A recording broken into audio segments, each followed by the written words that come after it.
Om Shanti. Advance party book part 18 आगे continue करते हैं। आगे प्रश्न उत्तर है। तो पहला प्रश्न है, ज्ञान में आत्माओं को प्रत्यक्ष या तंत्र मंत्र से सताने वाली लोभ मोह अहंकार वश गलत निर्णय देकर आत्माओं को जीवघात, ज्ञान को छोड़कर शादी करने को, संकर पार्टी में जाने के लिए बाध्य करने वाली और उनको शरण देकर ऐसी स्थिति से बचाने वाली संकर पार्टी की भूमिका में क्या अंतर है? वास्तव में तीनों का काम तो गलत ही है। तीनों के ही कर्म पाप कर्म है, परंतु किसके कर्मों को अधिक पाप कर्म कहे वह निर्णय करने वाले की समझ पर निर्भर है। अगला क्वेश्चन है, जीवघात करना, ज्ञान से मरना अर्थात ज्ञान को छोड़ देना, शादी करना, विकारी बनना और संकर पार्टी में जाना, तीनों खराब है। परंतु तीनों में ज़्यादा खराब क्या है, अर्थात नंबरवार स्थिति क्या है? हमारे दृष्टिकोण है तो तीनों ही खराब, परंतु जीवघात सबसे खराब है, जो आत्मा की अज्ञानता का परिचायक है। उसके बाद है ज्ञान से मरना, अर्थात शादी करना और विकारी बनना, और उसके बाद है संकर पार्टी आदि में जाना। यदि कोई संकर पार्टी आदि में जाता है तो सिद्ध होता है कि वह आत्म कल्याण का संकल्प तो रखता ही है, उसके लिए पुरुषार्थ भी करना चाहता है, परंतु किसी कारणवश वह देश काल और परिस्थितिवश अपने को एडजस्ट नहीं कर पाता है, इसलिए असंतुष्ट होकर संकर पार्टी आदि में चला जाता है। संकर पार्टी के क्रियाकलापों को देखते और सुनते हैं, उससे यह बात तो स्पष्ट होती है कि उनमें अधिकतर का अपने आत्म कल्याण का संकल्प रखते ही हैं और बाबा की निंदा भी कम करते हैं, परंतु नासमझी से यज्ञ में आने वाले जिज्ञासुओं को ज्ञान की बातों को उलट पुलट कर समझाकर अपना बनाने का पुरुषार्थ करते हैं। यदि कोई किसी कारण से संकर पार्टी में चला जाता है, परंतु वह अपने आत्म कल्याण का संकल्प तो रखता ही है, विकारी नहीं बनता है, परमात्मा के प्रति भावना भी रहती है, इसलिए वह अपेक्षाकृत जल्दी वापस यज्ञ में आकर पुनः पुरुषार्थ कर सकता है। परंतु यह भी विधि का विधान ही कहेंगे कि वे ड्रामा में नूंधे हुए अपने पार्ट को बजाने बिगर रह नहीं सकते।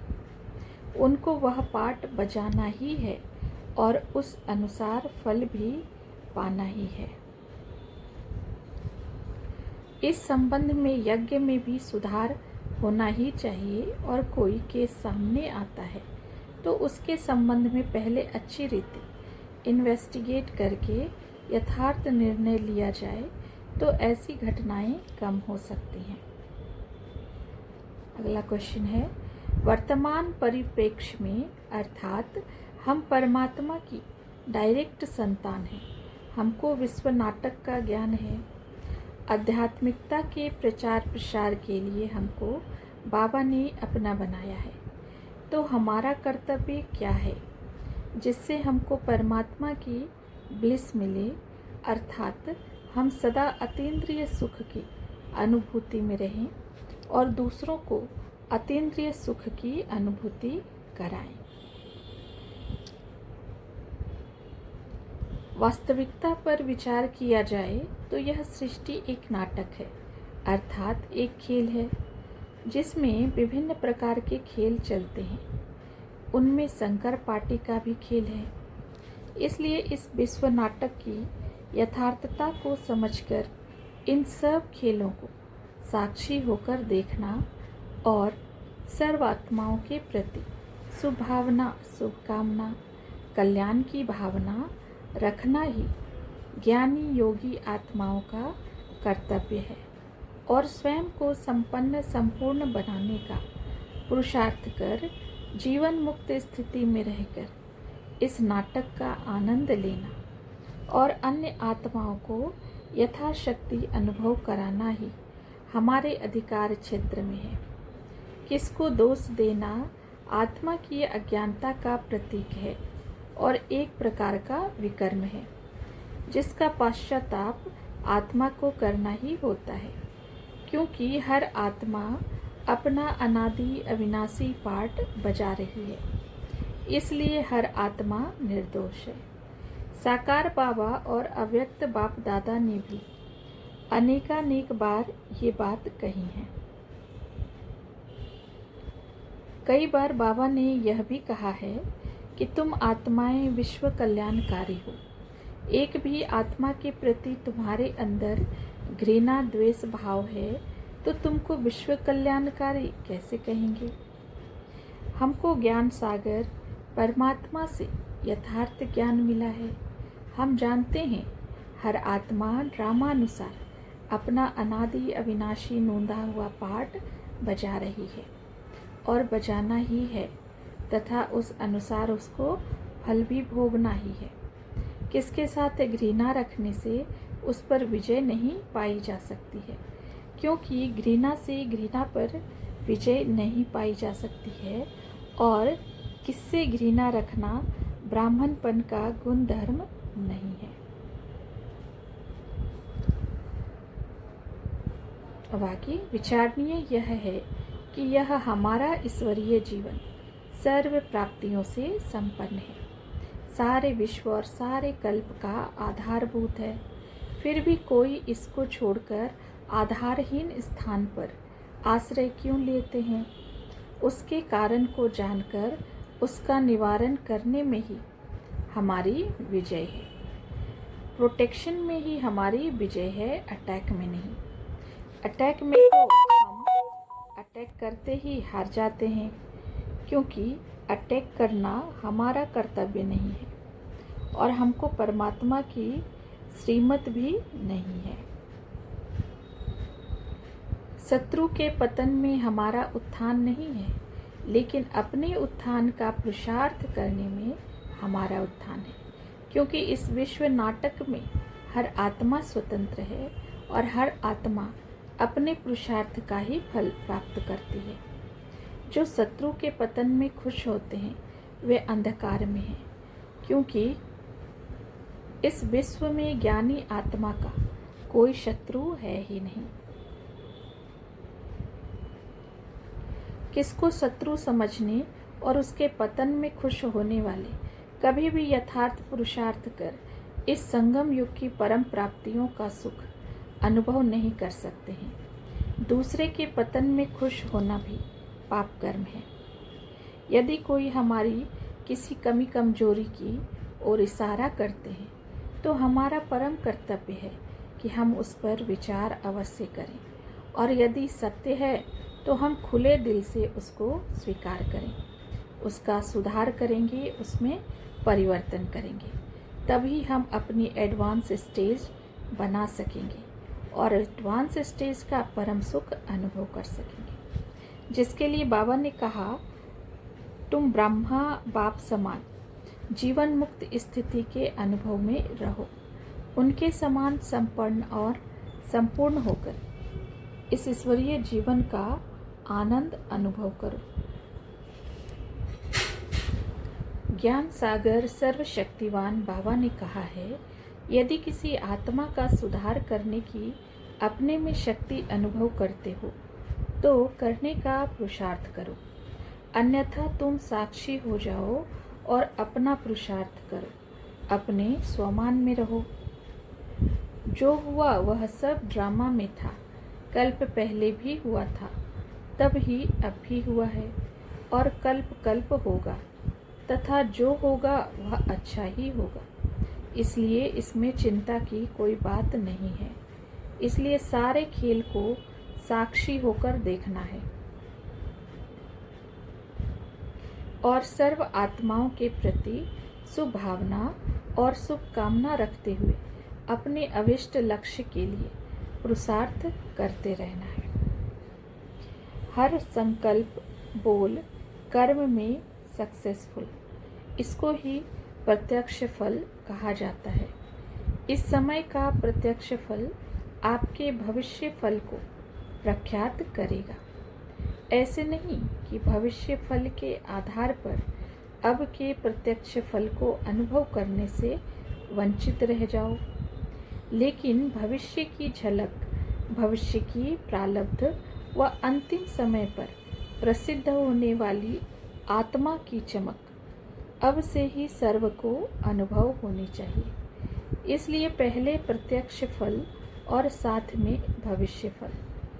प्रत्यक्ष फल नहीं तो भविष्य फल भी नहीं।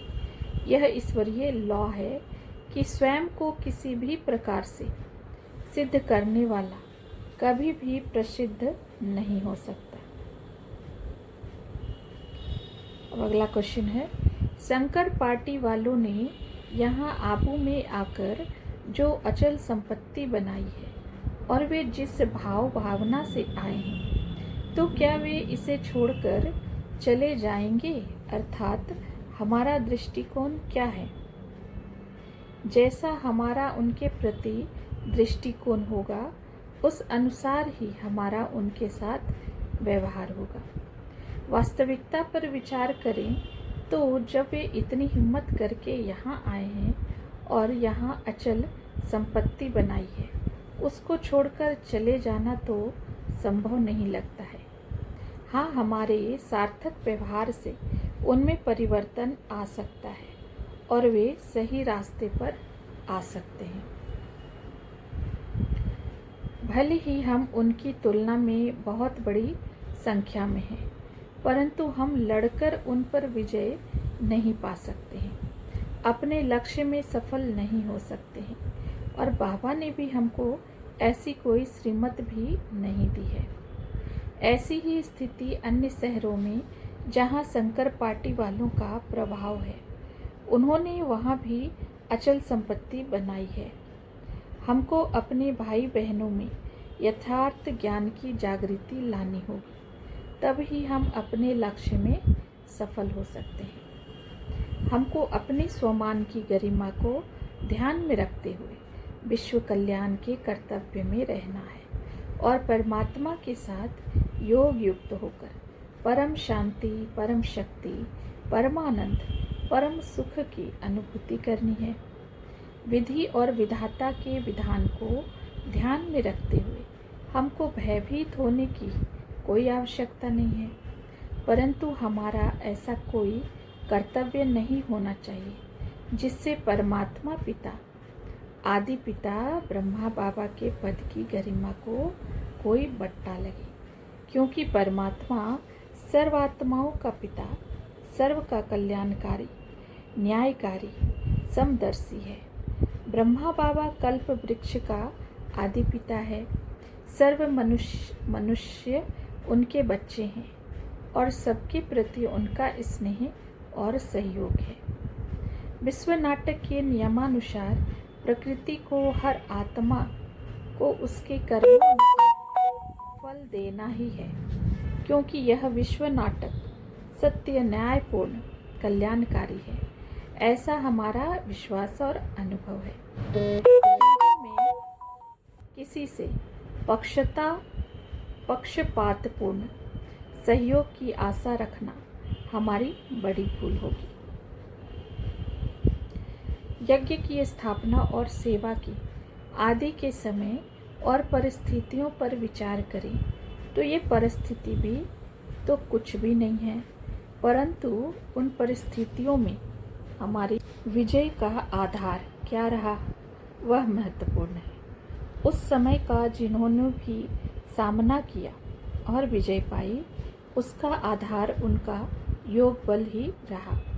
हमको बाबा ने योग बल से विजय पाने की श्रीमत दी है, उससे ही हमारी विजय हुई है और अभी भी निश्चित है। भले इस समय हमारे पास बाहुबल के अनेकानेक साधन अर्थात धन, जन, संबंध, संपर्क आदि हैं, परंतु उनसे विजय पाने की कल्पना करना एक भूल ही होगी। बाबा ने हमको प्रोटेक्ट करने की तो श्रीमत दी है, परंतु अटैक करने की श्रीमत नहीं दी है। इसके अनेकानेक उदाहरण यज्ञ के इतिहास में हैं। प्रोटेक्शन में हमारी सफलता का आधार भी योग बल ही है। जो स्वयं संपन्न संपूर्ण जीवन मुक्त स्थिति के अनुभव में होगा, वही औरों को भी अनुभव करा सकेगा। अब नेक्स्ट टॉपिक है advance party, advance stage, advance जन्म और दादी जी।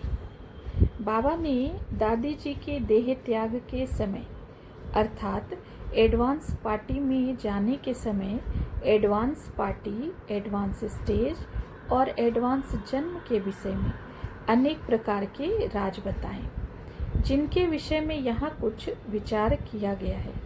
बाबा ने दादी जी के विषय में जो बताया है उसको स्वयं में धारण करेंगे, तभी हमारी एडवांस स्टेज बनेगी, जो एडवांस पार्टी और एडवांस जन्म का आधार है।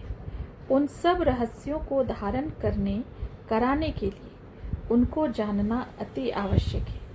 उसके लिए ही यहाँ पर उनमें कुछ को लिखा गया है और विचार किया गया है।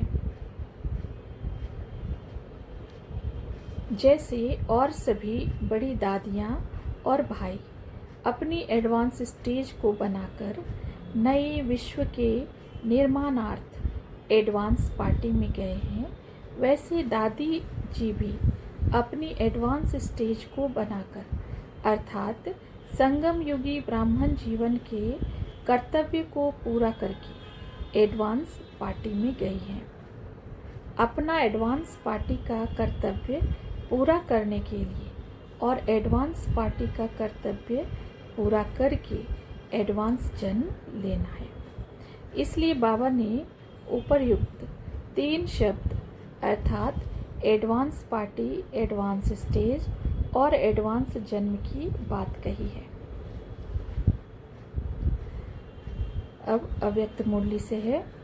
आप सबकी प्यारी दादी अपनी इच्छा के कारण बहुत प्यार से निरसंकल्प समाधि में व साधना में रहते हुए स्वेच्छा से बाप समान तीव्र बेहद की सेवा का अनुभव करने के लिए साथी, साक्षी और समान स्थिति का अनुभव करने के लिए बाप के साथ वतन में पहुंच गई। सभी ने अनुभव किया कि आदि से अंत तक निस्वार्थ प्यार, निर्विकल्प साधना, परिस्थिति और स्तुति दोनों से न्यारी और सर्व की प्यारी जीवन का प्रभाव चारों ओर बिना मेहनत के, बिना कहे देश विदेश में पवित्र प्यार का वाइब्रेशन स्वतः और सहज फैल गया। यह है प्रत्यक्ष स्नेही सहयोगी समान स्थिति का प्रभाव।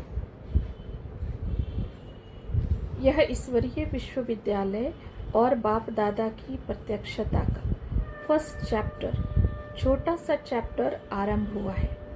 दादी का एक ही उमंग था कि कोई नवीनता करे, जो सेवा का विशाल रूप हो, तो स्वतः ही सहज ही विशाल परिचय का झंडा लहरा रहा है।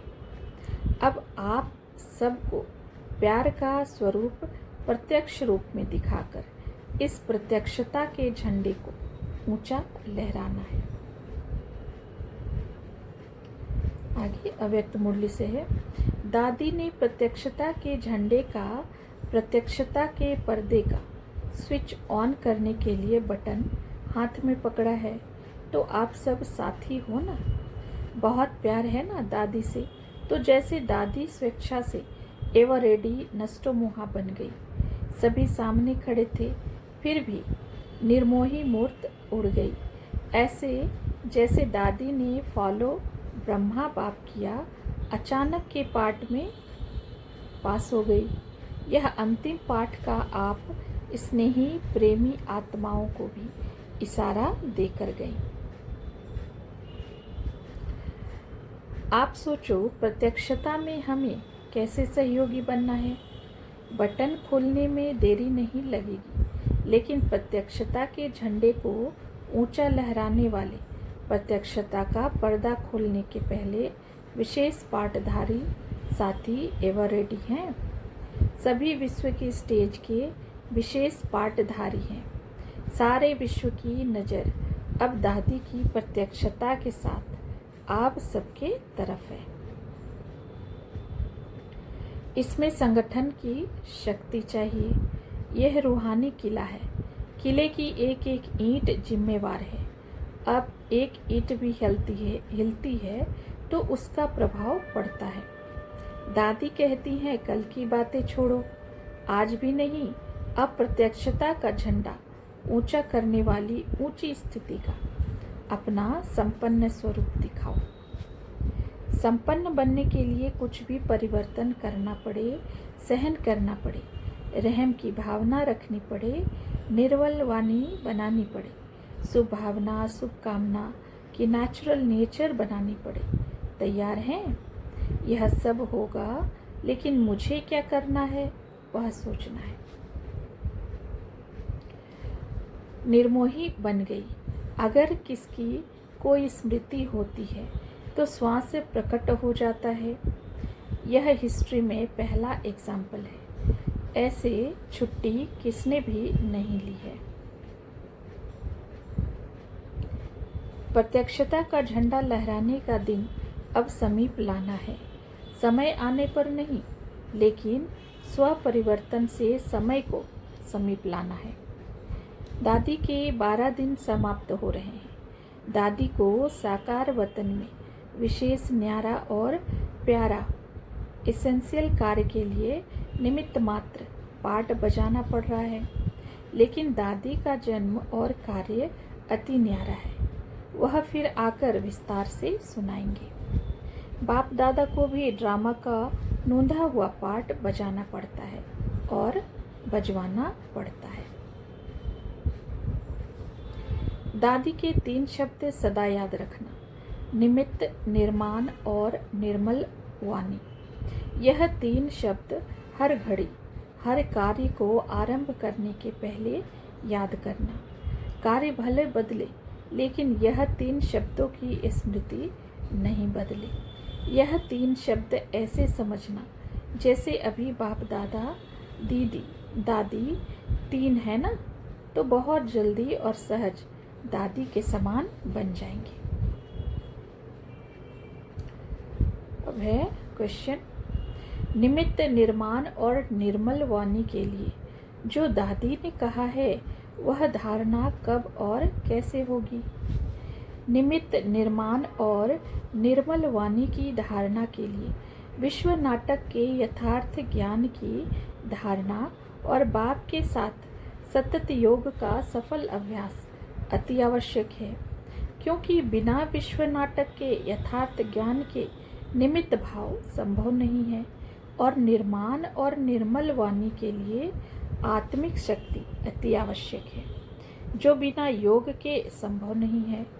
बिना यथार्थ ज्ञान के यदि हठ से हम ये स्थिति बनाते भी हैं तो वह स्थायी नहीं होगी, अर्थात थोड़े समय रहेगी और कुछ समय के बाद हम उससे विचलित हो जाएंगे।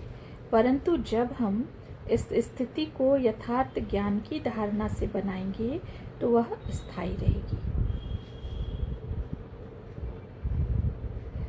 अव्यक्त मुरली से है। हाँ जी करो तो ताकत आ जाएगी, करना ही है, कोई कितना भी रोके मुझे करना ही है। दादी की सखी है ना, तो दादी ने ना कभी नहीं किया, हर कार्य में हाँ जी हाँ जी हाँ जी किया। ऐसे ही करना। अब यह ईश्वरीय विश्वविद्यालय छिपा हुआ नहीं रहेगा। एक एक एक्टिविटी तरफ खुली नज़र हो गई है। उल्टे वाले उल्टा देखेंगे, सुलटे वाले सुलटा देखेंगे, लेकिन सबकी विशेष नज़र पड़ गई है। तो उसी अनुसार आप सबको मिलकर सभी स्थानों के वायुमंडल को पावरफुल बनाना होगा, क्योंकि दादी ने विश्वविद्यालय को विश्व की नज़र में लाया है। याद तो आएगी ना, बाप दादा के वतन से जाएगी तो बाप दादा को याद नहीं आएगी? आएगी, लेकिन सेवा है ना, जग की दादी है ना, सिर्फ मधुबन की तो नहीं है। प्यार का रिटर्न यही होता है, समान बनना। अभी वायुमंडल को पावरफुल बनाने की सेवा में ऐसे ही साथी बनना जैसे दादी की सेवा में साथी रहे। दादी का प्रत्यक्ष स्नेह आपकी चलन से दिखाई देगा। मुझे वायुमंडल बनाना है, मीडिया ने चारों ओर स्पष्ट कर लिया है। अभी सबकी नज़र इधर है, किले को मजबूत करना है। आप निमित्त हो। दादी के साथ आप लोगों ने भी एवर रेडी का पाठ तो पढ़ लिया ना। सभी को समझना चाहिए कि मैं निमित्त हूँ वायुमंडल को पावरफुल बनाने के लिए। दादी ने कहा, मुझे बाबा भेज रहा है, लेकिन मैंने 12 दिन में बहुत बहुत बढ़िया अनुभव किया और कहा अभी बाबा भेज रहा है। मुझे यही है कि मेरा संकल्प था कि मैं जन्म नहीं लूं, लेकिन बाबा ने मुझे रहस्य समझाया है, इसलिए मैं खुशी से जा रही हूँ। मैं बाबा के राज को समझ गई हूँ, इसलिए मैं खुशी से जा रही हूँ। ये अव्यक्त मुरली से था, जब बाप दादा के वतन वापस जाने के बाद गुलजार दादी ने वतन से आकर वतन का संदेश दिया था।